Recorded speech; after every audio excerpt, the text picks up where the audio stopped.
Astro సిండికేట్లో మీ personal and business promotions కోసం కింది నెంబర్కు కాంటాక్ట్ చేయండి.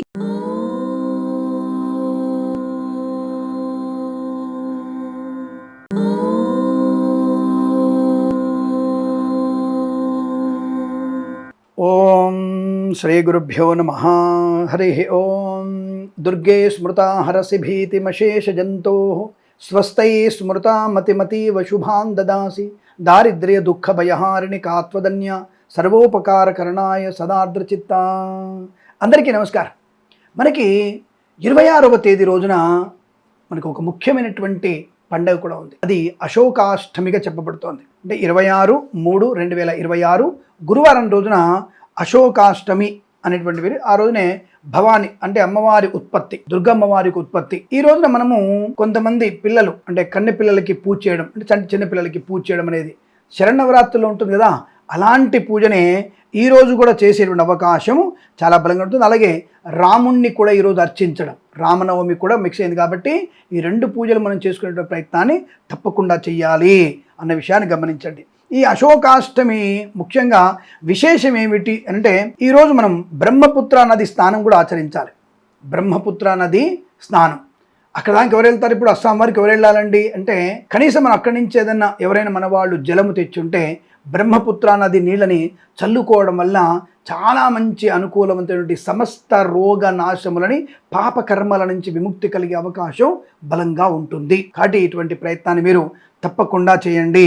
అలాగే మనకి శ్రీరాముడికి విజయం చేకూర్చేటువంటి ప్రార్థన కూడా చేయాలి. శ్రీరామ విజయం అన్నటువంటి ప్రార్థన కూడా చేయాలి. శ్రీరామ రామ రామేతి రమే రామే మనోరమే సహస్రనామ తత్తుల్యం రామనామవరానని ఆ రోజు శ్రీరాముని కూడా మనము పూజించేవగా, అంటే రావణ సంహారం కోసం మనము అమ్మవారిని అంటే దేవి ప్రసన్న చేసుకోవడానికి శ్రీరాముడు విజయప్రాప్తి కొరకు దేవిని కూడా పూజించినటువంటి రోజు ఈరోజు. ఆ విషయం గుర్తుపెట్టుకోండి. అంటే ఈ పురాణాల ప్రకారంగా మహాష్టమి అని కూడా పిలుస్తారు దీన్ని.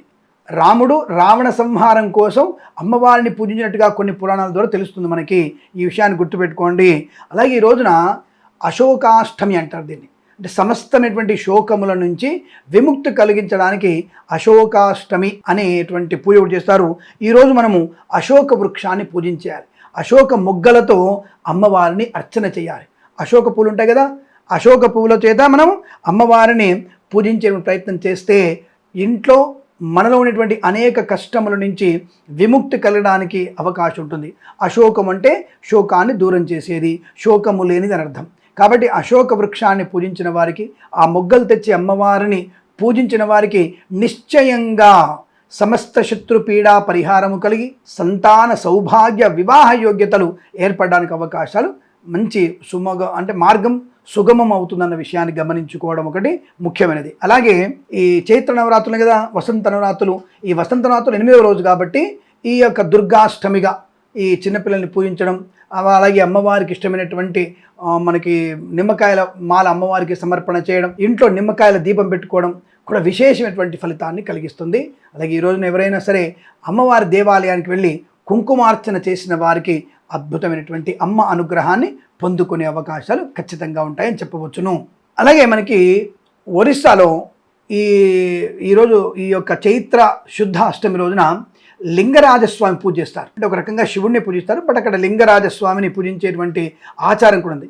ఎవరైనా మన వాళ్ళు ఒరిస్సాలో ఉన్నట్టయితే గిరిజాదేవి దేవాలయానికి వెళ్ళి, ఒరిస్సాలో మనకి గిరిజా అమ్మవారి దేవాలయం ఉంది, అక్కడ బ్రహ్మచేత స్థాపించినటువంటి ఒక శివలింగం ఉంది. అక్కడ మహా పెద్ద శివలింగం ఉంటుంది. గిరిజాదేవి శక్తిపీఠంలో కొద్దిగా మనకి మామూలు గుడి ఉంటుంది, గుడిలో లోతు ప్రాంతాల్లో కొద్దిగా శివలింగం ఉంటుంది. అది బ్రహ్మగారు స్వయంగా ప్రతిష్ఠించినటువంటి ఒక నమ్మకం శాస్త్రం చెప్తోంది. అక్కడ ఎవరైనా సరే ఆ లింగరాజస్వామిని పూజించినట్టయితే అద్భుతమైనటువంటి మనకి ఆనంద ఐశ్వర్యాలు, ముఖ్యంగా ఆకస్మికమైనటువంటి ఈ యొక్క రోగములు, ఈ మరణ బాధల నుంచి బయటపడే అవకాశం ఉంటుంది. వీలైతే మన వాళ్ళు ఎవరైనా ఒరిస్సాకి దగ్గరగా ఉంటే అటు వెళ్ళి భువనేశ్వరం వెళ్ళి తప్పకుండా అక్కడ మీరు ఆ లింగరాజస్వామిని పూజిస్తే చాలా మంచిది అన్న విషయాన్ని గమనించుకోండి. ఇది మీ యొక్క విశేషమైనటువంటి, ముఖ్యంగా ఈ మధ్య భువనేశ్వర్లో లింగరాజస్వామికి రథోత్సవం జరుగుతుంది. ఈరోజు స్వామివారికి రథోత్సవం కూడా జరిగే అవకాశం కనుక ఆ ఉత్సవంలో మీరు భువనేశ్వర్లో మీరు ఎవరైనా ఆ లింగరాజస్వామి దేవాలయంకి వెళ్ళండి, లేదా గిరిజాదేవి యొక్క ఆలయంలో ఉన్నటువంటి అక్కడ ఆలయంలో కూడా శివాలయం ఉంటుంది. అక్కడ కూడా స్వామివారిని అర్చన చేసిన వారికి శుభయోగము, ఐశ్వర్యము తప్పక ప్రాప్తించుకునే అవకాశాలు ఉంటాయి. ఇవన్నీ కూడా నేను తెలుసుకొని మీకు చెప్తున్నటువంటి విశేషాలు. అందుకని మన ఛానల్ని సబ్స్క్రైబ్ చేసుకుంటే ఎన్నో కొత్త కొత్త విషయాలు మీకు చెప్పడానికి నాకు అవకాశం ఉంటుంది. అది మీ ద్వారా 10 మందికి పరిచయమై ప్రచారమైతే సమస్త లోక కళ్యాణం జరుగుతున్నటువంటి భావనతో ఈ విషయాలు మీకు చెప్తున్నాను. దయచేసి మన ఛానల్ సబ్స్క్రైబ్ చేసి 10 మంది చేసి సబ్స్క్రైబ్ చేయించండి, లైక్ చేయండి, ఫేస్బుక్ని కూడా ఫాలో అవ్వండి. శుభమస్తు. సర్వే జనా సుఖినో భవంతు. ప్రేమతో మీ కిరణ్ శర్మ.